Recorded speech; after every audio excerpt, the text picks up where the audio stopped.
We like comparing games and things here at gameranx. It's just kind of what we do. We've compared plenty of games, we've put them in lists, hell, we've even compared a PlayStation 1 to a PlayStation 4. Since I've been playing it lately, I've been thinking a lot about Watch Dogs 2 and its interpretation of San Francisco and California, and it reminds me a lot of Grand Theft Auto 5. So instead of arbitrarily comparing the two games, since they're both open world shooters, I want to take a look at the worlds that Ubisoft and Rockstar Games both created and compare those. Because they both tried their hardest to capture a very specific thing here in America, and I think they both succeeded in very different ways. You guys know it's me, Jake Baldino, and I'm here to talk about Watch Dogs 2 versus Grand Theft Auto 5 and how the game worlds are different.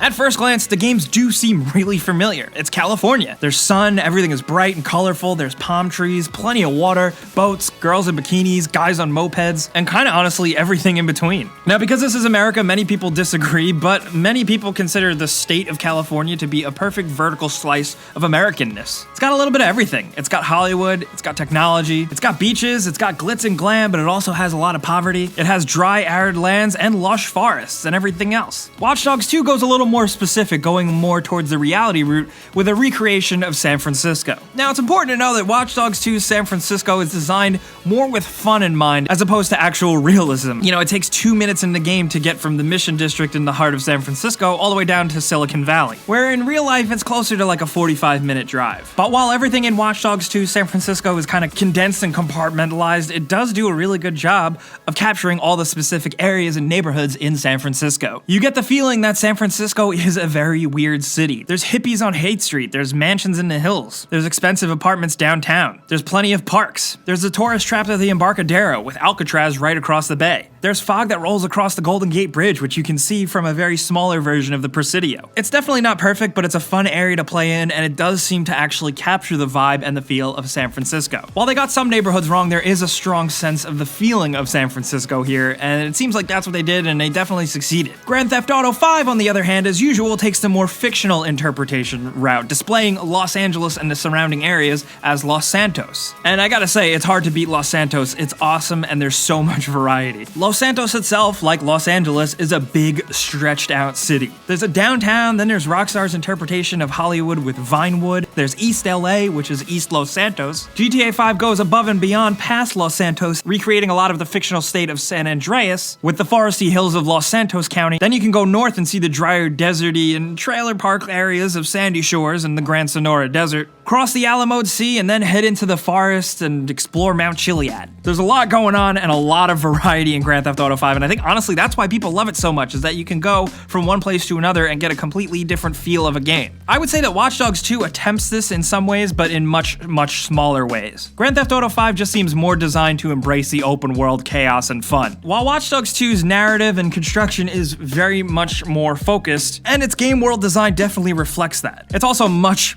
smaller. I mean, Grand Theft Auto 5 has a portion of an entire state. Watch Dogs 2 has a lot more of you stopping and smelling the roses. You play the game a bit slower because a lot of it is so stealth focused. The actual level design and area design in Watch Dogs 2 caters to that. Grand Theft Auto 5, you can do basically everything. You can fly in a jet or jump out of a helicopter, so Rockstar had to give you a lot more room to play that way. But anyway, I digress. Back to my point about actually capturing the feel of Los Angeles. I think Grand Theft Auto does also succeed, just as much as Watch Dogs does with its version of San Francisco. I think honestly Grand Theft Auto 5 captures the vibe more. Sometimes by freeing yourself of trying to accurately depict a place, and then instead going into more creative interpretational route and more of a representation of things and showing actually how they are. It seems like with that you could actually capture and heighten the vibe, tone, and feel and atmosphere of a place. And I think the city of Los Santos especially is more indicative of that. Both games also have very different interpretations of NPCs, or non-playable characters, in the games. The people, you know, the civilians themselves in these games exist for completely different gameplay mechanics. In Watch Dogs 2, you know, thanks to the theme of being a hacker and all the hacking gameplay mechanics, you're acutely aware that every single person in the game does have some sort of identity, a job, hobbies, a bank account, and most importantly, a cell phone. You get access to these people's information through their phones, and there's a lot you can do with it. It goes with Watch Dogs 2's whole thing of an interconnected world where everybody is addicted to technology. Since you can hack into every security camera, every streetlight, every ATM, and basically anything else in between that you can think of, you really get the idea that this is a connected world with actual real-world technology. In GTA 5, let's be honest, most NPCs are just kind of fodder. They're in the way, and they're designed to be killed, or at least kind of annoy you. Everyone seems like a heightened, crazy version of a normal person in Los Santos,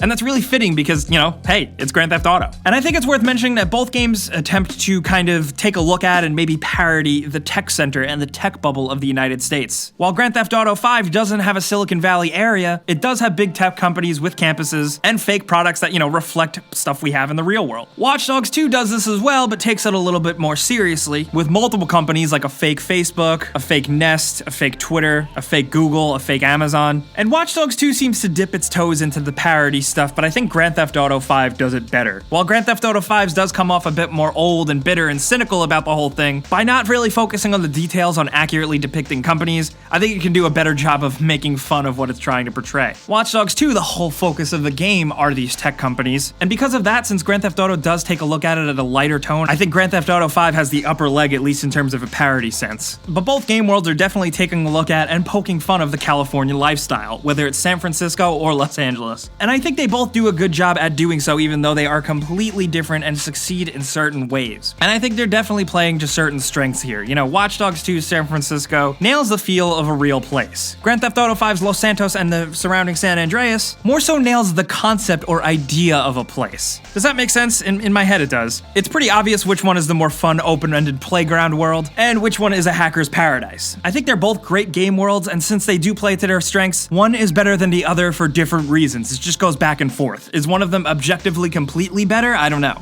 Maybe? They're just both fun game worlds for completely different reasons. But like I said, they do both capture the California and American lifestyle in certain ways, and kind of deconstructing them from the inside out. So when comparing the worlds of Watch Dogs 2 and Grand Theft Auto 5, I think not only do we get a cool sense of different interpretations of California in the 21st century, but we also get a very jarring look at two completely different styles of open world games. Because Watch Dogs 2 does not play like Grand Theft Auto 5. But I do want to know from you guys in the comments which game world you prefer and why. Don't look at it necessarily in just which game can you fly a jet into a building with. Think of which game world you actually have a richer and deeper connection with. Think about which game world your character has more of a sense of place and interactivity with. You know what I mean? Let's get a little deep here. Because obviously I think most people are going to say Grand Theft Auto 5 is a better game than Watch Dogs 2. But try and leave me a list down in the comments which one does which thing better. Which game looks better visually? Which game feels more lived in? Which game has better NPCs? Which game has better verticality? Let's talk about this stuff. Personally, I'm a bit more partial to Grand Theft Auto 5 San Andreas, but that's just me.